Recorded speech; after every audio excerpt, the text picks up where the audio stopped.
Hello, my name is Jacob, and today I'll be teaching you how to use a Photoshop animal effect. The finished project will look somewhat like this.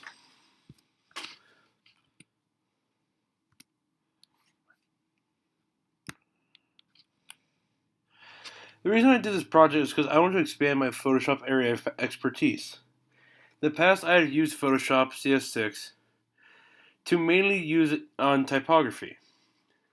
So I wanted to expand it by doing some manipulated digital photography. And I thought it was a unique way to turn myself into an animal and just be something weird. The problem I had was that the picture of you or whoever you're doing it to should have the person looking straight at the camera. I forgot that detail, and so I wasn't, and that caused me some problems on the way. And when you're trying to overlay the images to make them a perfect fit, it was a bit hard. My original idea was not to use a tiger's face like I did, more to use a panda. But some problems came up with panda pictures and the fur composition and several other ways.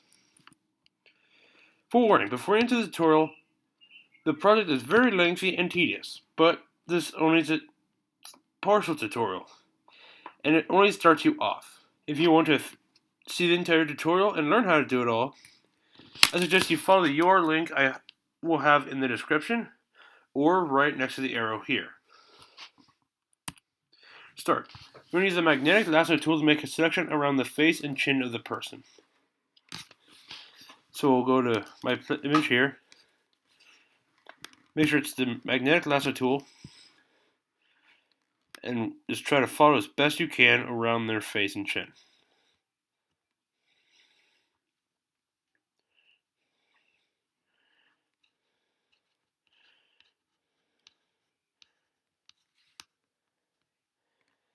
There you go.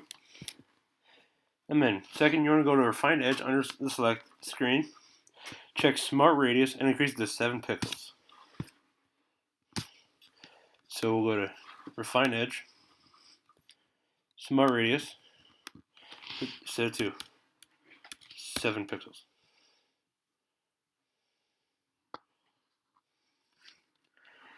I'll put it as a selection, and we should be good.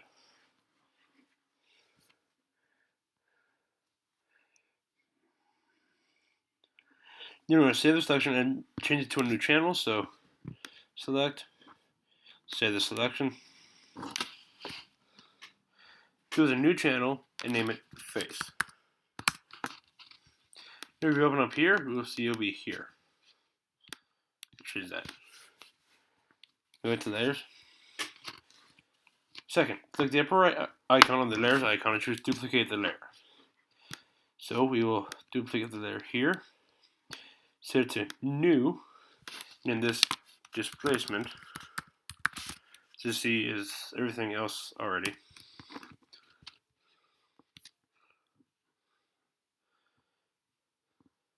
Then we're going to blur it by going to Filter, Blur, Gaussian Blur. You can change the blur depending on your image and how high the quality is. I usually do around 7 pixels.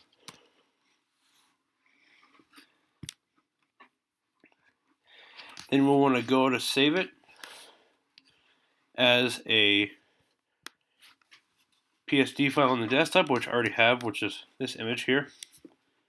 And then we could close it.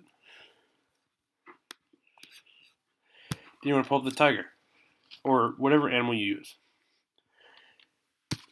Now, like we did with the human, we use the lasso tool. But this time I'm not using the magnetic, I'm just using the normal. This was a bit harder for me to do because you have to manually do it and it won't automatically wrap around easier.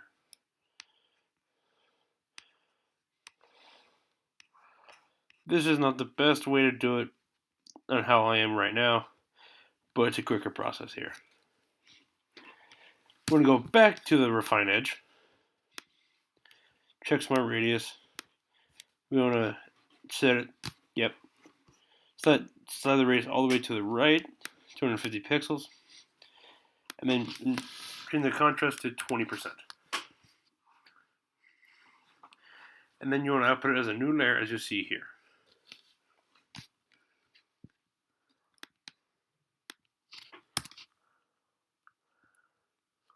If you're on CS6, it should automatically hide the background copy. There's no background, and just have the face of the tiger you've selected. Progress from there can be continued in the video, which will be in the description and annotated also here if you didn't click it earlier. Thank you, and I hope you learned some new